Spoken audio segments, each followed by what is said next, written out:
Oh, I'm sorry. Are you catcalling girls today? Cause I heard you were catcalling girls today. We're gonna have a little bit of a problem. I am the most alpha wizard in all of the land. I'm gonna put a spell on you. If you catcall girls, you're a beta. Don't be sad if no one wants to date ya. If you catcall girls, you're a beta. Don't be sad if no one wants to mate ya. Yeah.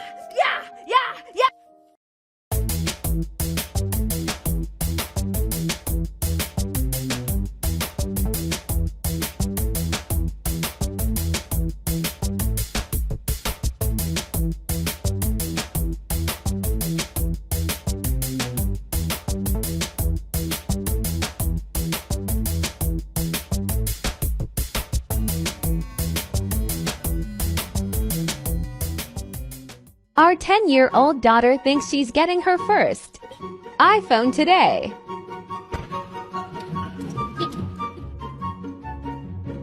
Guys, Hey.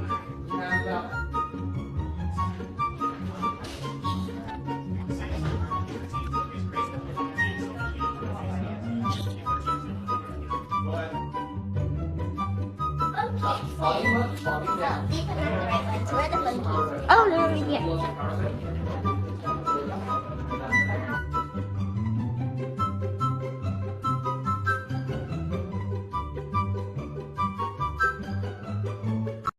I love being a girl. It's awesome. I could go to any doctor and be like, hey, I get really bad headaches. Do you have any suggestions for treatment? And they'll be like, well, for boy headaches, we usually recommend Advil. But you're a girl. Have you tried birth control? Have you tried just the heaviest dose of hormones known to man that will turn you into a caricature of a woman who would have been locked away seaside in the 16th and 17th centuries? And I'll be like, no, but I'll give it a try. Sure. They'll call in the prescription. I'll try it. I'll be like, it'll take a week. I'll call them back. I'll be like, hey, this isn't really working. It actually turned me clinically insane. I got the urge to bite people often. And they'll be like, oh, no, that sucks. Do you want to try another one? And I'll be like, not really. Do you have any other suggestions? And they'll be like, what was your original problem? And I'll be like, headaches?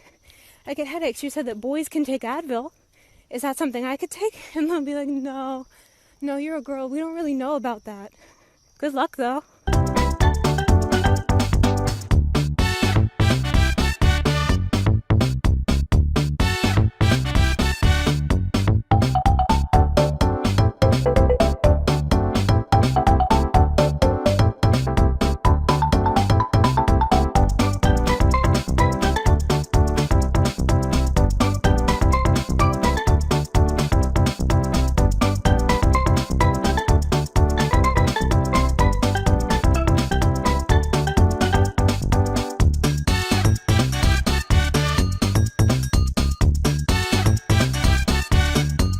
One thing about me is that when I was 15, I got really sick and I had to go be seen. The doc gave me a camera in my butt and said, I'm sorry, but you have colitis. What is colitis, you ask? Well, it attacks your ass. So they gave me some meds and they sent me on my way. But unfortunately, the meds didn't stay. They didn't work. And then I got sick again and had to go to another medicine. And jokes on them, the medicine didn't work. And now I'm back in the hospital. And this time I have to actually get it removed. Get what removed, Lord? Oh, my ass. My ass. My ass is removed. For me, I really like corn. What do you like about corn? It's corn! A big corn that knobs. It has the juice. I can imagine a more beautiful thing. One thing about me is when I was 13, I was really, really lame. Like, super lame. Like, everyone at school thought that I was so lame that when I went to my reunion, they apologized to me about it. Anyway, so when I started high school, I wanted to be cool. So 13-year-old me started working out a lot.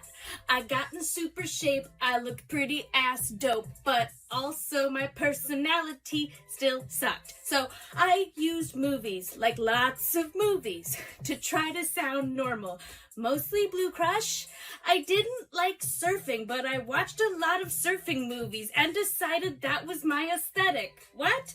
I started out at high school. There was a cute guy. His name was Tucker, and he surfed. And I was like, oh my god, me too. And then I started saying, we should go surfing. But oh no, I can't. We should get coffee first. So we went for coffee, and he asked me lots of questions about where I go surfing and what kind of board I use. And I panicked and realized that I didn't have an answer. So I said, oh my god, I was in a horrible accident where the water hit me and I just went under, and then I hit my head really hard and I have a scar up here and I'm just super traumatized.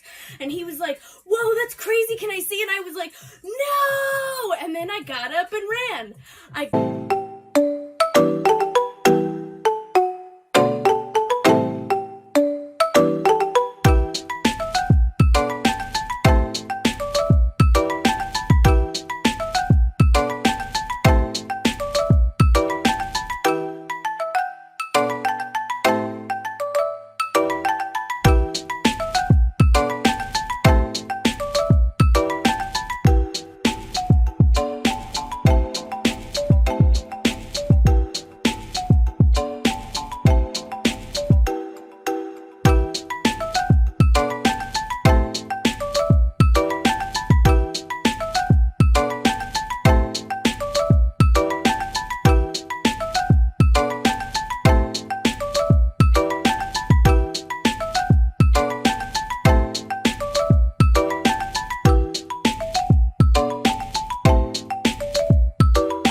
What if I just...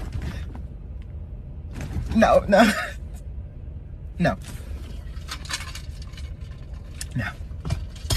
Well, no. No! I want people on TikTok to know I have been blackmailed by some women who's posting my twin brother pictures of his nudes and said it was me, but it's not. Tall men like short women. So where does that leave tall women? I don't know, Shaq. You told me when's the next game. Can I get some uppies?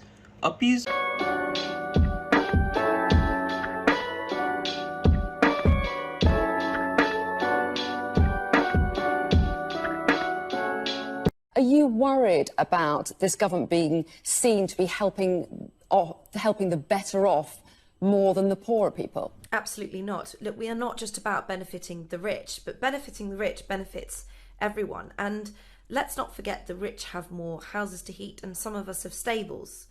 But look, this term trickle-down economics is something that's been mischaracterised by the left on what our government is doing. We're not trickling down, we are watering a whole garden selectively. If you're watering a garden, do you water everything in it?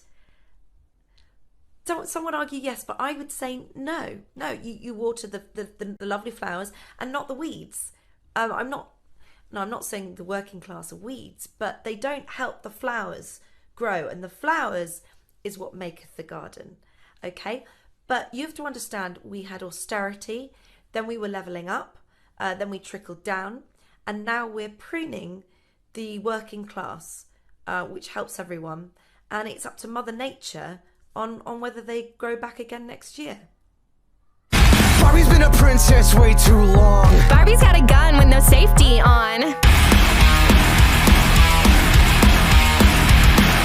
Barbie needs to listen when I fucking talk. Barbie thinks Ken is about to get shot.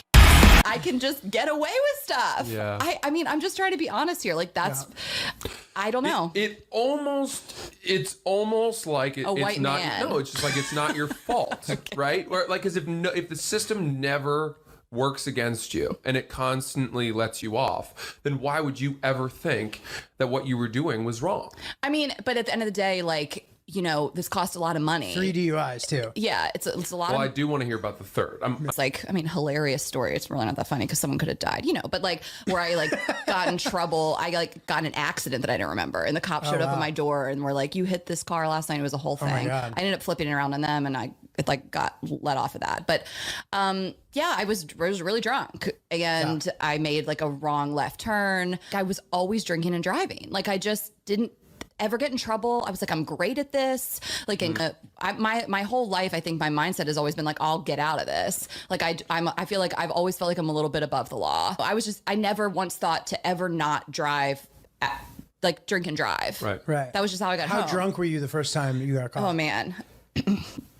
I mean, I've had 3, so I got to remember all those numbers. I didn't blow in the second one. This is great. What is it? 0.08's the limit. It was.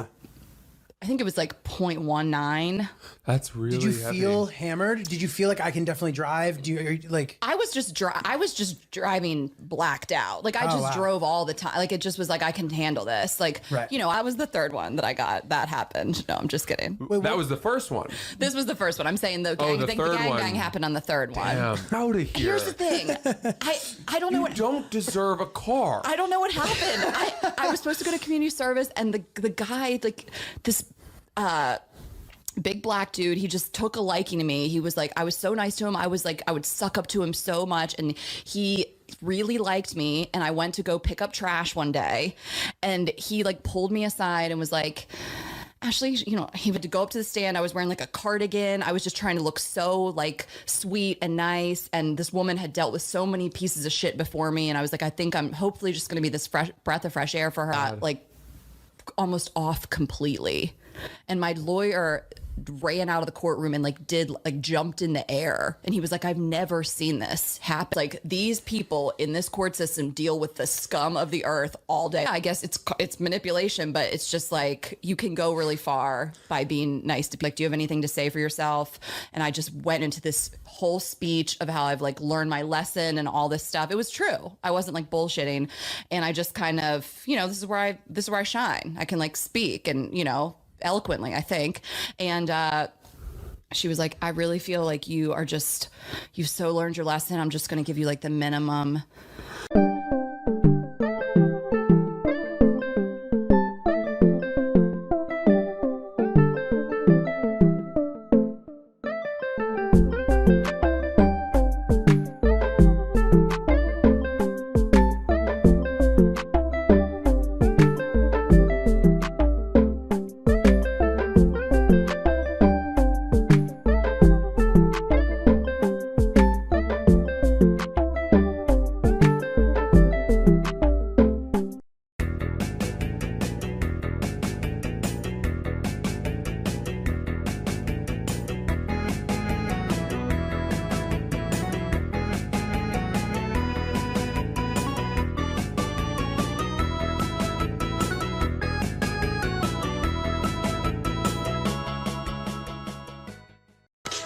One thing about me is I worked at In-N-Out in college with the girl there until she got fired. Then a couple years later, she tweets something really sad. So I reach out saying, hey, I hope you're okay.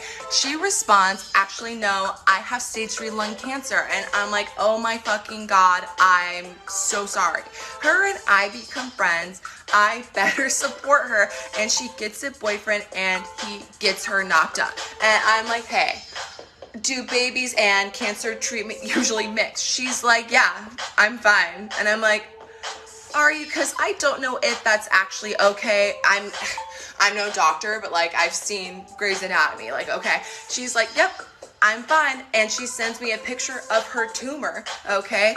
But I'm like, that's not real. So I reverse image search it, and it turns out that it was from a textbook made in 2009. So I'm like, okay, she's lying about having cancer. She's like actually lying about having cancer.